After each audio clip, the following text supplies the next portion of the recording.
In this video, we'll take a look at a couple of examples from section 1.5, Transformations of Functions.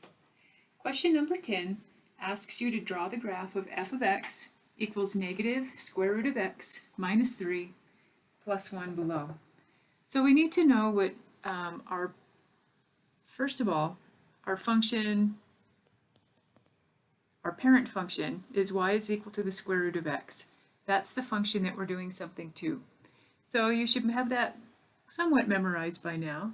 If we plot some points, x, 0, 0, when x is 4, y is 2, when x, okay, so that's enough.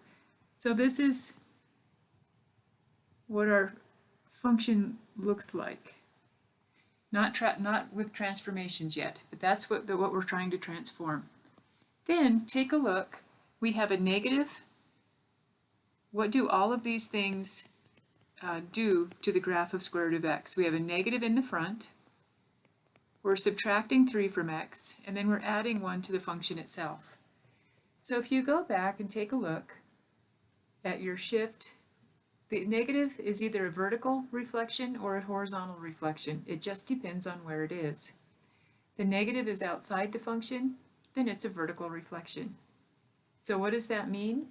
This x means that we're going to reflect our graph over the x-axis. Okay? The x minus 3 means that we're going to move our function to the left. No, x minus 3, we're going to move it to the right, 3. The plus 1 means we're going to move our graph up 1.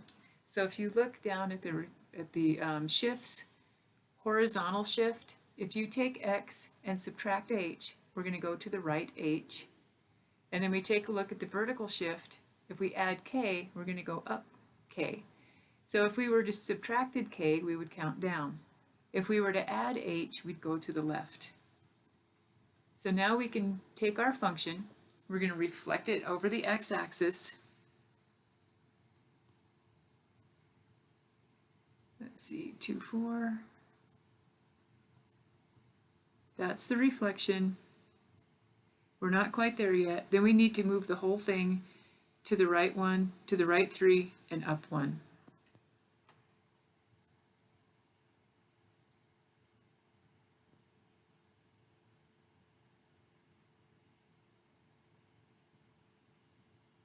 So I'm moving both of those points. So you can check by taking your graphing calculator or on Desmos and see if you've got the right answer. And I'm just double checking.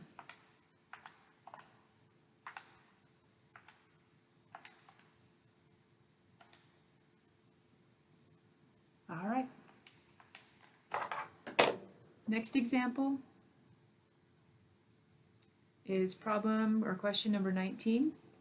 Write an equation for the function that has a graph with the given characteristics. We're starting with the shape of y equals the square root of x that is first reflected across the y-axis, then shifted down 7 units. All right, so reflecting across the y-axis, let's take a look up above here. If we're going to have a horizontal reflection, that's reflecting it over the y-axis, then we want f of negative x. That means we're going to put a negative in, substitute negative x for x. So that negative x is what's going to be the horizontal reflection. Then shifted down 7 units. So if we're going to shift the whole graph down 7 units, we subtract 7. So that's our reflection across the y-axis as our horizontal shift, and then down 7.